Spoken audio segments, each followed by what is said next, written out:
Today we're going to break down Bluesy Wednesday. As always, there's a link in the description that'll take you to my website where you can download the tab. And this lesson is going to be broken into time-coded sections that you can also find in the description. I'm going to start this one off a little differently. One of the most common questions that I get asked in the comments is, how do you get Mateus's tone? So we're going to start by talking about that. While Mateus certainly isn't short on live experience, a majority of the videos that I personally have come to know and love have been him playing in his bedroom.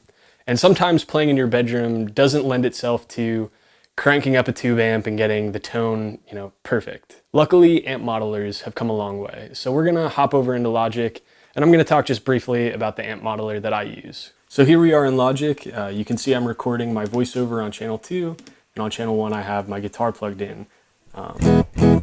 So that's plugged basically effectively directly into my interface. It sounds clean, but it sounds kind of sterile, which is why we need to use an amp modeler. So the amp modeler that I use is Amplitude. When you open up Amplitude, it brings you to this screen. This is kind of the default patch. It's kind of like a model of a Fender amp, just like a clean American amp. The only thing that I've done is turn the spring reverb all the way down. But when I turn this on,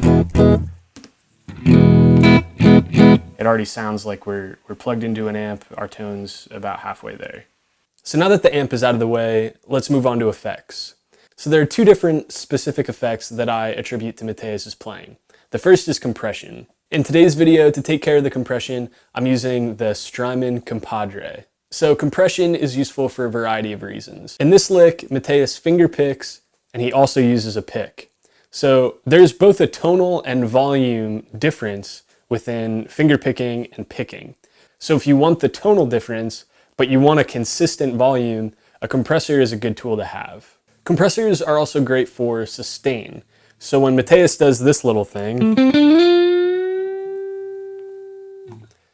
you want that bend to sustain. So when I kick on my compressor,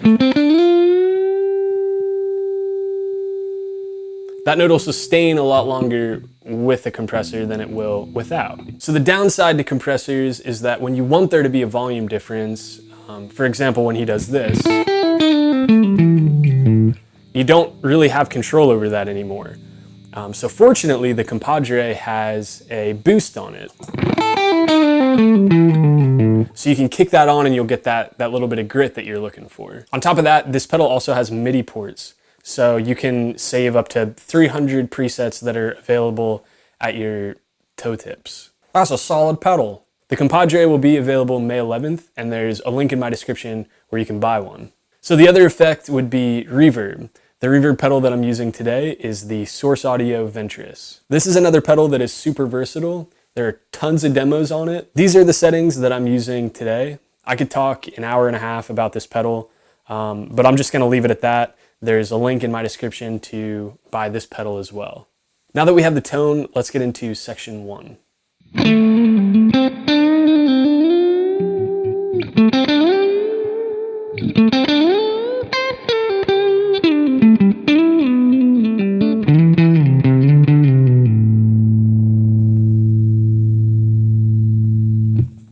Okay, so we're starting off in the A minor pentatonic box, root position. So we're gonna go ring finger on the 7th fret of the D string. We're gonna pick that, we're gonna do a rake, like an upward rake. So we're gonna hit the E, B, and G string as well, but those aren't gonna be fretted. They're gonna be very dead sounding. It's gonna just add to that percussive attack. So the only note that we're gonna hear is gonna be that ring finger on the D string. So the first part of this little lick is, so I'll do that nice and slow, 7, 8, 7, 5, 7, 5 on the G string. So all that was on the D string, and then the very last note is the 5 on the G. And we're doing slide, pull off, hammer on, pick.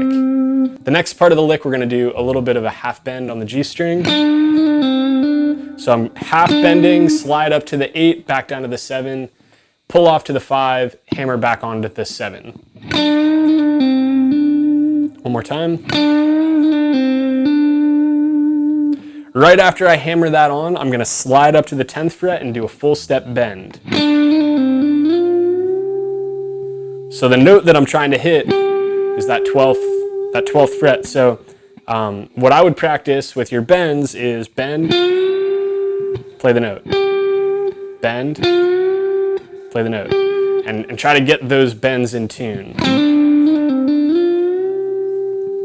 So we've got 2 more bends. We've got a full step on the 12th fret of the G string and a full step on the 14th fret of the G string. And we're going to approach those bends with the same lick. So 7, 5, 7 on the D, G, G. Bend up a whole step, do that lick again. Slide up to the 14th and bend a whole step. So those 2 together will sound like this. And once we bend up that full step, we're going to hit middle finger on the 13th fret of the B string. So I'm bending up, and then I'm going to hit my middle finger right there, slide down from the 16th to the 14th, pull off to the 12. Now I'm going to put my ring finger on the 14th fret of the D string, slide down to the 12. So we're sliding down to 12, index on the 10, ring on the 12 of the D string, index on the 10 of the D string. And then to close out, we're going to do a bunch of slides. So we've got the 12th fret of the D string. We're going to start with our ring finger. So I'm going 12 up to 14, down to 9, little trill from, so I'm going 9, 10, 9, pull off to the index finger on the 7th fret of the D string, and then we're going to slide down to 5, hammer your ring finger back onto the 7th fret, so all together.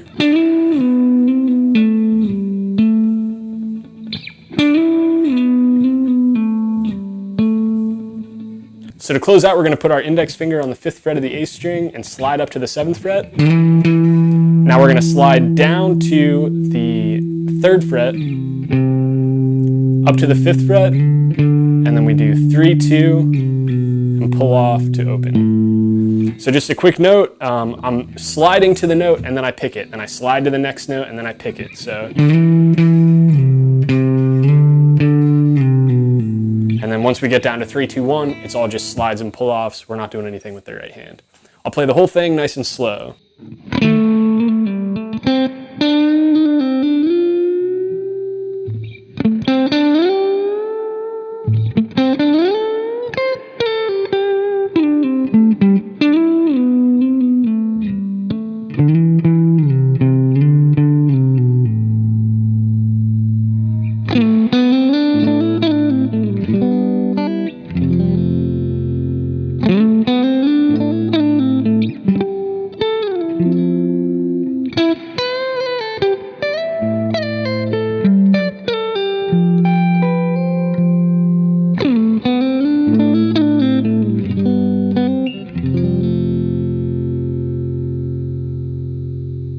All right, so section 2, we're going to start off with a rake on ring finger on the 7th fret of the D string again. So I like to slide down into it. And then we're going to take index on the 4th fret of the G string. So 4th fret, slide up to the 5th, hammer onto the ring finger of the G string as well, so that's 7th fret. And then we're going to hit this open A, the D, and the G at the same time. So I have my index finger on the 7th fret of the D string, and it's barring the G string. I hammer up to my ring finger on the 9th fret of the G string. So after I hammer up, I'm going to pick that again, slide down to the 7th fret of the G string, pull off to the 5th, hit the ring finger on the 7th. So all together.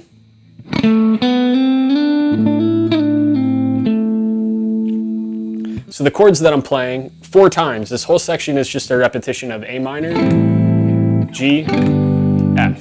And then does it again, A minor, G, F. So 4 times. So what I'm playing over the A minor is that thing that I just showed you. Now the next chord that I have is G. So thumb over the top on the 3rd fret of the E string, ring finger on the 5 of D, middle on the 4th of G, and index on the 3rd of B. So we're just playing this triad with the root. So I'm gonna hammer my pinky onto the 5th fret of that B string. And then we slide down to the F. My ring finger is gonna move to the A string, and my pinky is gonna move to the D string. So I have thumb on the 1 of E, ring finger on the 3 of A, pinky on the 3 of D, and then I'm gonna hammer on open G to middle finger on the 2nd fret. Repeat that first part. Now the next G we're gonna do is kind of like a G up here, but we're gonna finger the 10th fret of that A string with our index finger, and we're gonna mute the D, and our ring finger is just gonna lay ever so gently on the 12th fret of the E string to get that harmonic. So I'm picking A, D, and G, fretting the 10th fret of the A string, harmonic on the 12th fret of the G. Now I'm going to take my middle finger while that harmonic is ringing and play the 14th fret, and the reason I'm using my middle finger is we want to prepare ourselves for that chord. So that's an F major, 7. So all together. So that F major 7, 8th fret of the A string with my index finger, 10th fret of the D string with my ring finger, middle finger has just slid down to the 9th fret of the G string. So now my index finger is going to shift to where my middle finger is playing. My ring finger is going to do a half step bend on the 12th fret of the B string, slide up to the 13th fret, pull off to the 10th fret, ring finger goes to the 12th fret of the G. Now my ring finger is going to hop up to this 15th fret, slide up to the 17th fret. After I do that, I'm going to hit the low A. After I hit the low A, sliding down to the 15th fret, index on the 11, middle on the 13, index on the 13, middle on the 14 of G. Thumb comes over and grabs the G on that low E string, so that's the 15th fret. Ring finger is going to play the 15 of B. They both are going to come off, and my ring finger is going to move to the 16 of G and slide down to the 14 of G, pulling off to my index finger on the 12th fret. Thumb comes over and grabs the F on the 13th fret. Pinky gets the 15th fret of the E string. Index finger gets the 12 of the B string and hammers onto the middle finger, 13 of the B string. So that whole thing all together.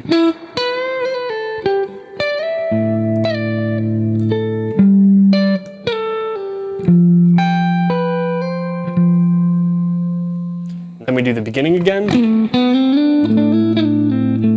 When we go to the G, rather than hammering our pinky onto the B string this time, we're going to hammer it onto the G string.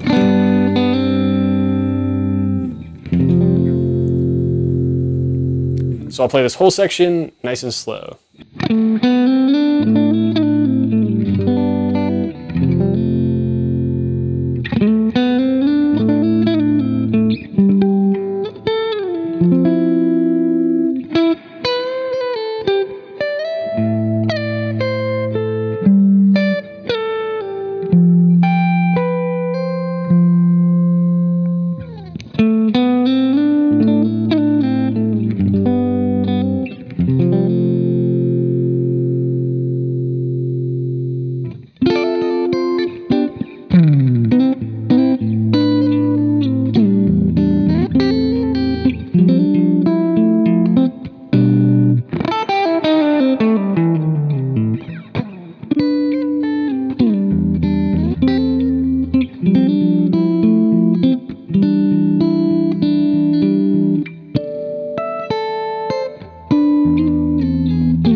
right, so we're switching from playing with a pick to playing with our fingers.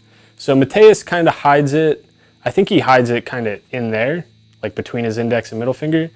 I found it to be helpful to kind of put it within like my fingertip on my middle finger and the big crease in the middle of my middle finger. So kind of right there. I palm it kind of like a magician would palm a card or something. So there it is. And now we're finger picking. So we're going to start with D minor 9.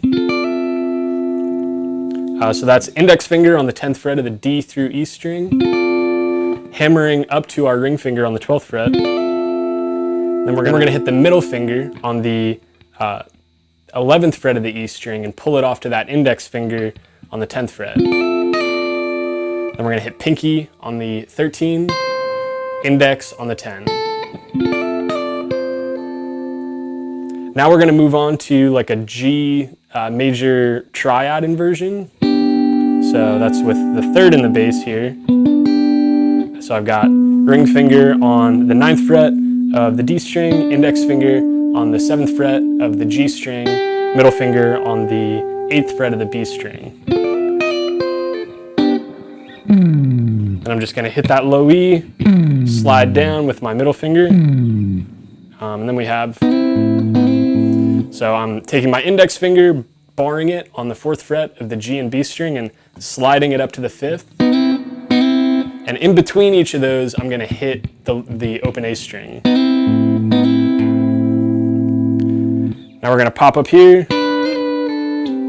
So that's 12 on the D and B with my ring finger and pinky. Slide that up 1 fret and back down. Pull off my pinky to my index finger on the 10th fret of the B string. And then slide that whole shape down a full step. So 2 frets. And then we're going to take that exact same shape and slide it down to where my index finger is on the 3rd fret of the B, my ring finger is on the 5 of D. And kind of similar to the way that I slid into that and hit the open A string, we're going to hit the open E string between each plug. Then we're going to take that shape, move it so my index finger is on the 8th fret of the B string.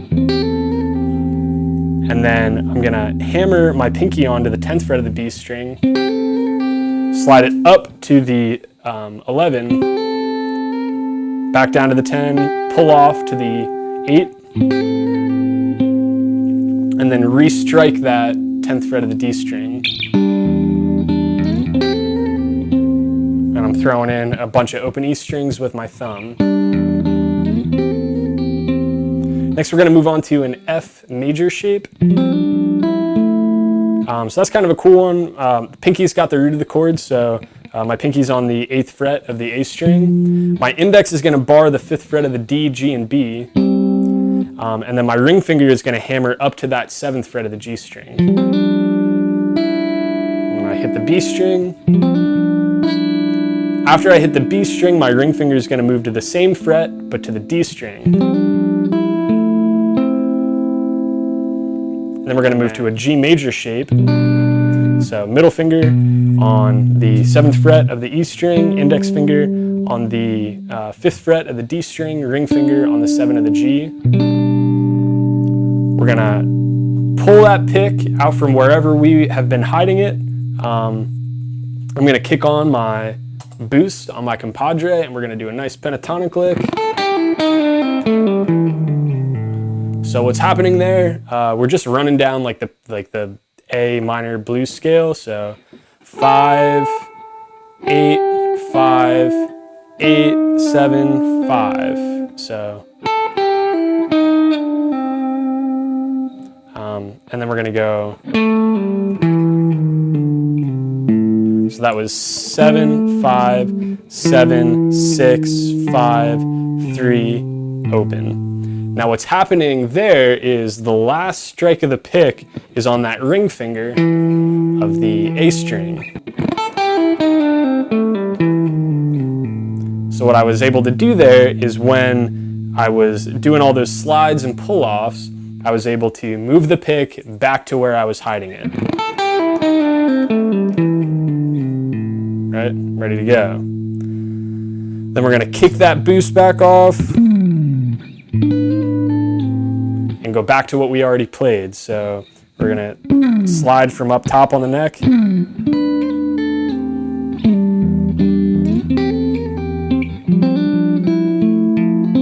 Now, rather than going to that G, we're going to go to a really similar shape, but it's an E minor. So ring finger is on the 7th fret of the A string, index finger is barred on the 5 of the D through B. My pinky is on the 7th fret of the G string. So I'm just going up, coming back down. Hit the open D and we're going to hit some harmonics. So 7th fret of the G string, 12th fret of the E string, and then 2 fretted notes, 10 of the B and 8 of the E, with the ring finger and index finger.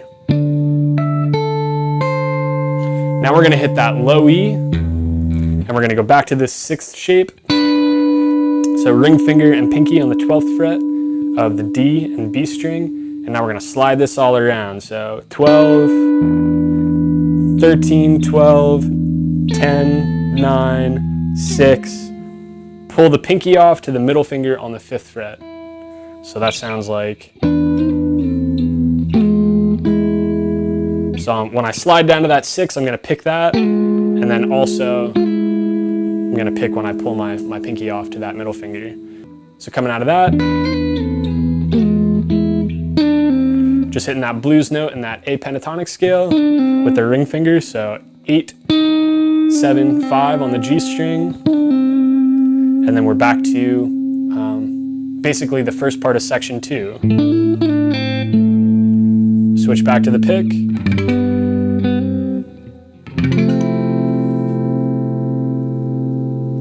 So I'll play the whole thing nice and slow and we'll call it a day.